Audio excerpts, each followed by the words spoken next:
The last note of Earth. The ruins of New Beijing stretched endlessly beneath the blood-red sky, a graveyard of shattered dreams and broken steel reaching toward the clouds like accusatory fingers. Captain Sarah Chen picked her way through the debris, her environment suit's sensors painting the world in shades of amber and green. 20 years after the climate wars, she still couldn't get used to the silence. The recovery mission was supposed to be routine. Another sweep for surviving technology in the urban dead zone. But as Sarah's boots crunched through the crystallized remains of what had once been the city's cultural district, her scanner picked up an anomalous reading from beneath the rubble. Control, this is Chen. I'm picking up something unusual at coordinates 39.4 to 116.2. She reported, her voice steady despite the excitement building in her chest. Signature doesn't match any known tech profiles. Copy that, Captain. Proceed with caution. Remember protocol. Sarah activated her suit's micro-manipulators, carefully shifting aside layers of debris. The object that emerged wasn't technology at all, at least not the kind she'd been expecting. It was a harmonica, its brass surface darkened with age, but somehow intact, protected all these years by a sealed display case. Just an antique, she reported, unable to keep the disappointment from her voice. But something made her hesitate before moving on. She tucked the instrument into her collection pouch, a small act of sentimentality that would change the course of human history. That night, in the safety of her quarters in the underground city of Sanctuary 7, Sarah cleaned the harmonica carefully. Her grandfather had played one, she remembered, before the wars. On impulse, she raised it to her lips and blew a single tentative note. The lights flickered. She might have dismissed it as coincidence if not for her years of training in pattern recognition. She played another note, watching carefully. Again, the power grid surrounding her quarters wavered, like ripples in a pond. Before she could investigate further, the emergency klaxons began to wail. Sarah was already moving, muscle memory taking over as she sprinted toward the command center. Colonel Zhang's face was ash-gray when she arrived. Multiple contacts, he announced to the gathering officers. Massive ships, unlike anything we've ever seen. They just appeared at the edge of the solar system. The holographic display showed them. Hundreds, then thousands of vessels, their design both beautiful and terrible. They moved with impossible grace, their hulls shimmering with patterns that seemed to pulse in rhythm. First contact, someone whispered. The largest ship, a behemoth that dwarfed all others, transmitted a message. The universal translators struggled for several seconds before rendering it into human languages. "We are the Meridian Empire," the message began, its tone both musical and menacing. "Your world's resonance patterns have drawn our attention. Submit to harmonious integration or face dissolution." Earth's remaining nations had minutes to decide humanity's response. In that chaos, Sarah remembered the harmonica, remembered the lights. Acting on instinct, she pulled it from her pocket and played a single defiant note. Every screen in the command center exploded with static. The Meridian transmission cut off mid-threat. In the sudden silence, Sarah looked down at the simple brass instrument in her hands with newfound wonder and terror. "Sir," she said, her voice barely a whisper, "I think I know why they're here." The Meridians gave Earth 12 hours to surrender. As the deadline approached, Sarah worked frantically with the science team, testing her theory. The harmonica's frequencies didn't just interfere with local systems, they created cascading disruptions in any technology that utilized what the Meridians called resonance patterns. It's like their entire civilization is built on crystalline structures that respond to sound, Dr. Paddle explained, her eyes bright with understanding. And certain frequencies we used in our music for thousands of years, they're like acid to their systems. Colonel Zhang stared at the harmonica, now wired into a makeshift analysis rig. "You're telling me humanity's best defense against an alien armada is music?" "Not just any music," Sarah replied, picking up the harmonica. "The right notes, at the right frequency." She demonstrated, sending another wave of disruption through their instruments. We've been practicing for this war for our entire cultural history. We just didn't know it. As the first Meridian ships entered Earth's atmosphere, humanity prepared for battle with the most unlikely weapon in its arsenal. Sarah stood at her station, the harmonica ready, knowing that the next few hours would determine whether human music would become a requiem or a battle cry. Above them, 500,000 ships blocked out the stars, their crystalline hulls singing with alien harmonies. Earth's response would be a song of its own, one that had begun centuries ago with a simple brass instrument and would end either in humanity's final performance or its greatest triumph. The Symphony of Resistance. The first wave of Meridian ships descended through Earth's atmosphere like falling stars, their crystalline hulls refracting sunlight into prismatic beams. Sarah Chen stood at her station in Sanctuary 7's hastily assembled Sonic Defense Center, surrounded by a collection of musical instruments salvaged from humanity's ruins. Multiple contacts, grid 7 through 12, the tactical officer announced, his voice steady despite the tension. Energy signatures building. Colonel Zhang's weathered face reflected the red glow of warning indicators. Status of the harmonic array. Online but untested. Dr. Petal replied, her fingers dancing across holographic controls. We've synchronized all recovered instruments to Captain Chen's frequency patterns, but we're working with theoretical models. We've never attempted anything on this scale. Sarah gripped her harmonica tighter, remembering their desperate preparations over the past 12 hours. Every musician they could find had been conscripted. Every instrument capable of producing the disruptive frequencies had been wired into their defense grid. It was less a military operation and more an impromptu orchestra preparing for the most important performance in human history. The first Meridian attack came without warning. A beam of pure resonant energy lanced down from the clouds, turning a section of the outer defensive wall into molecular dust. The barrier simply ceased to exist, its component atoms scattered by alien harmonics. "Now, Captain," John ordered. Sarah raised the harmonica to her lips and played. The note wasn't pretty. She was a soldier, not a musician, but it was precise, matching the frequency they had identified as most disruptive to Meridian technology. Around her, other instruments joined in. Violins, flutes, even primitive drums, each carefully tuned to create maximum interference. Through the command center's view screen, they watched as the nearest Meridian ship shuddered. Its perfect crystalline form began to vibrate, patterns of light racing across its surface like lightning in a bottle. The ship's weapon powered up for another shot, but the beam dispersed harmlessly, scattered by the cacophony of Earth's defensive symphony. "It's working," Dr. Puddle exclaimed, her eyes fixed on readings that scrolled past faster than human eyes could follow. "Their resonance patterns are destabilizing." But her expression fell. "They're adapting, changing frequencies to compensate." Sarah understood. Each note only worked once before the Meridians adjusted their harmonic matrices. They needed more variations, more instruments, more music. She keyed her comm. "All stations, begin variation protocol alpha. Randomize your frequencies within the designated range." Across what remained of Earth's cities, makeshift sonic arrays began broadcasting a chaotic mix of notes and rhythms.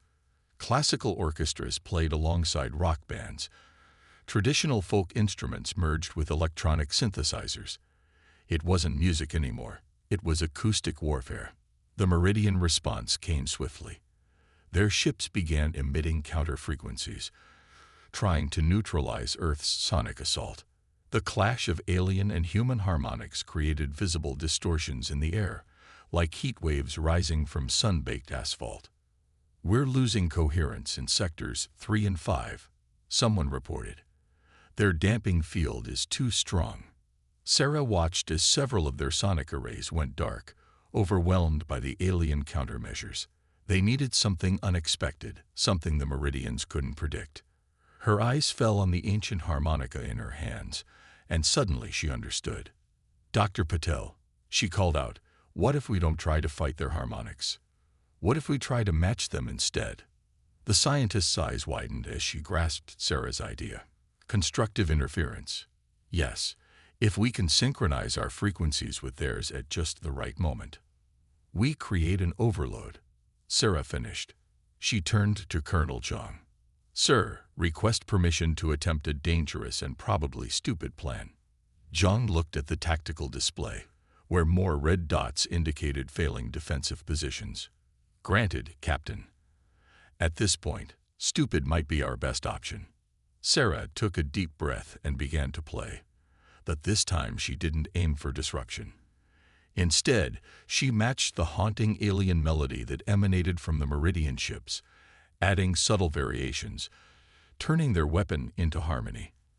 Other instruments followed her lead, guided by Dr. Patel's frantic conducting. For a moment, nothing seemed to happen. Then the nearest Meridian ship began to glow brighter and brighter, its crystalline structure amplifying the combined frequencies until the ship exploded in a shower of crystalline shards, each fragment catching the light like diamond dust. The explosion set off a chain reaction, disrupting the harmonic formation of nearby vessels and forcing them to retreat to higher altitudes. Status report, Zhang demanded. 37 enemy ships destroyed or disabled. Tactical responded. The rest are pulling back to regroup. Sir, I think we bloodied their nose. A ragged cheer went up from the command staff, but Sarah didn't join in. She stared at the tactical display, watching the remaining Meridian ships realign themselves into new formations. This hadn't been a battle, she realized. It had been a test, a probe to assess Earth's defenses. Sir, she said, her voice cutting through the celebration, we need to prepare. When they come back, it won't be with just a few hundred ships. She looked up at the ceiling, imagining the vast armada that waited in orbit. They'll come with everything they have. Colonel Zhang nodded grimly. Then we'd better come up with an encore, Captain. One hell of an encore. As if in response to his words, the harmonica in Sarah's hand seemed to vibrate with potential, a reminder that humanity's greatest weapon had always been its creativity. They had survived the climate wars, rebuilt from the ruins, and now faced an alien threat with nothing but determination and music. The real concert, Sarah knew, was just beginning. And somewhere above them, 500,000 Meridian ships were tuning up for the next movement in this cosmic symphony of survival. Resonance of hope. The captured Meridian crystal pulsed with inner light as it rotated in the laboratory's analysis chamber. Dr. Patel adjusted her instruments, recording every subtle variation in its harmonic patterns, while Sarah Chen watched from the doorway. 3 days had passed since their first victory. 3 days of desperate preparation for the inevitable counterattack. Look at this, Dr. Patel said, gesturing Sarah closer. The crystal's molecular structure actually shifts in response to sound waves. It's not just technology. It's almost biological. Sarah studied the holographic display, showing the crystal's internal structure. Can we use this? Find some kind of weakness. Before Dr. Patel could respond, an alert flashed across their screens. Colonel Zhang's voice came through the intercom. Command Center. Now. They found Zhang standing before the main tactical display, his expression grim. The screen showed a new formation of Meridian ships, but these were different. Their crystalline structures were darker, denser, with layers of what appeared to be sonic dampening material. They've adapted, Zhang announced. Our previous frequencies are barely affecting their new shielding. But that's not the worst part. He gestured, and the display zoomed out to show the full scope of the Meridian fleet. They're positioning for a full-scale assault. All 500,000 ships. Sarah's hand went instinctively to the harmonica at her belt. How long? 6 hours, maybe less. Dr. Patel stepped forward, her eyes still bright with recent discovery. Sir, I think I understand why our music affects them so strongly. The crystals, they're not just their technology. They're their evolution. The scientist pulled up her latest data. These patterns suggest the meridians evolved from crystalline life forms that communicated through resonance. Their entire civilization is built on harmonic principles. That's why Earth's music is so devastating to them. It's not just interference. It's... She paused, searching for words. It's like an alien language that corrupts their very being. Sarah stared at the captured crystal, an idea forming. Could we use their own frequencies against them? Not just match them, but speak their language? Theoretically, yes, Dr. Paddle replied. But we'd need direct access to their command and control systems. We'd need a boarding party, Sarah finished. She turned to Colonel Zhang. Sir, request permission to lead a stealth mission. If we can get aboard one of their ships, maybe we can find a way to turn their entire fleet's resonance against itself. Zhang studied the tactical display. It would be a suicide mission, Captain. Not if we use what we've learned. Sarah pulled out her harmonica. Their ships run on harmony. We just need to find the right tune to walk right through their defenses. After a long moment, Zhang nodded. You have 4 hours. Choose your team. The next 3 hours were a blur of preparation. Sarah selected 5 others, a mix of soldiers and musicians, and they studied everything they knew about meridian harmonics. Dr. Patel outfitted them with modified instruments, each capable of producing precise frequencies. Remember, she told them, their technology doesn't just respond to sound. It is sound crystallized into matter. The right frequency could open doors, disable weapons, or tear their ships apart. The wrong one could atomize us, Sarah finished. We got it. Their approach vector took them through a debris field left from the first battle. Their small shuttle systems powered down to avoid detection. As they neared the outer edge of the Meridian fleet, Sarah raised her harmonica to her lips and played a sequence of notes they had extracted from captured crystals. The nearest Meridian ship's defense field rippled like water, and for a moment, Sarah feared they had miscalculated. Then a section of the crystalline hull became transparent, revealing a docking area within. It's like a password, one of her team whispered. A musical key. They docked without resistance, the Meridian ship seemingly accepting them as part of its harmonic pattern.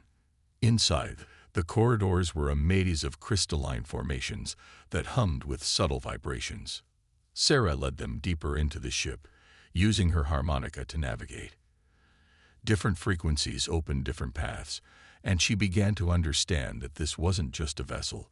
It was a massive musical instrument, every part of it tuned to specific harmonies. They found what appeared to be a control center, its walls lined with pulsing crystals.